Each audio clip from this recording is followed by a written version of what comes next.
Günlərdən bazar günü və mən bu gün evdə qalmadım. Şəhərə çıxdım.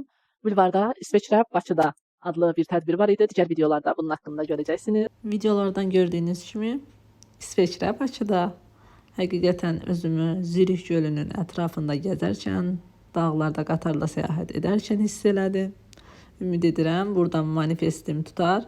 Gələn il orada olaram. Mənim 14 günlük marafonum haqqında. 14 günlük yaz güləş marafonuna qoşulmuşdum. Hansı ki bu marafon mənə özümü yenidən tanımağıma, özümə başqa baxış açılarında fikir verməyə diqqət yetirdi. Hansı ki mən hansı mövzulara necə yanaşdığımı bir daha izləyə bildim. Əslində bu mənim üçün bir addım-addım bir yol oldu. 14 günlük bir yol idi və bu mövzular haqqında fikirlərimi yazarkən, hisslərimi, düşüncələrimi yazarkən özümü bir daha tanımağıma stimul verdi. Siz yazırsınız və qarşı tərəfə göndərirsiniz. Təlimçidən bir həmin yazdıqlarınız haqqında rəylər və geri dönüşlər gəlir.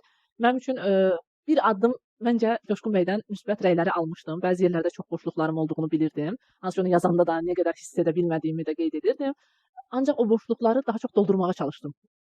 Öz düşüncəmdə, öz hisslərimdə olsun. Mən bu şeyin qərarına gəldim ki, mən çox empati qururam və çox emosional yanaşıram.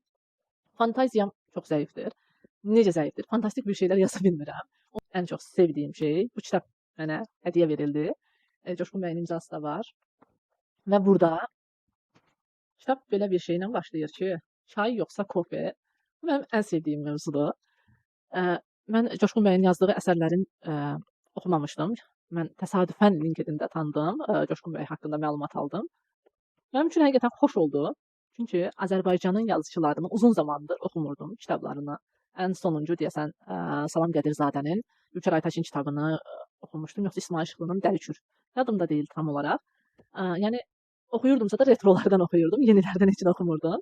Amma Coşqun bəy ilə yenidən başlayacağımı düşünürəm. Çünki həqiqətən fərqli bir baxış bucağı var və necə deyim? Əgər bir şeylərə gücün çatmırsa və maddi cəhətdən nələrsə kəşf etməyə, onda bir yaxşı yazıçının əsərlərini oxuyarkən həmin başqa bir dünyalara giriş edərək özünü inkişaf etdirə bilərsən. Mən bilirəm ki, Coşqun bəyin fikirləri zəmanəmizə daha çox uyğundur. Danış görəşi isə mənim fobiyama görə lazımdır. Bu fobiyam haqqında sizlərlə dərdləşəcəm. Rozenin Korluq kitabını da aldım. Bu vaxta qədər hələ oxumamışam. Ayıblamayın məni. Bir də dostum var idi, onun çox bəyəndiyi bir kitab var. Süd ləkəsi Esra Ezmecinin. Onu da oxuyacağam. Esra Ezmecinin Kadınlar sıcak sever, erkekler soğuk sever kitabını oxumuşdum. Çox xoşuma gəlmişdi əslində. Bunu daha çox tövsiyə eləmişdim. İndi oxuyacağam. Sağ olun.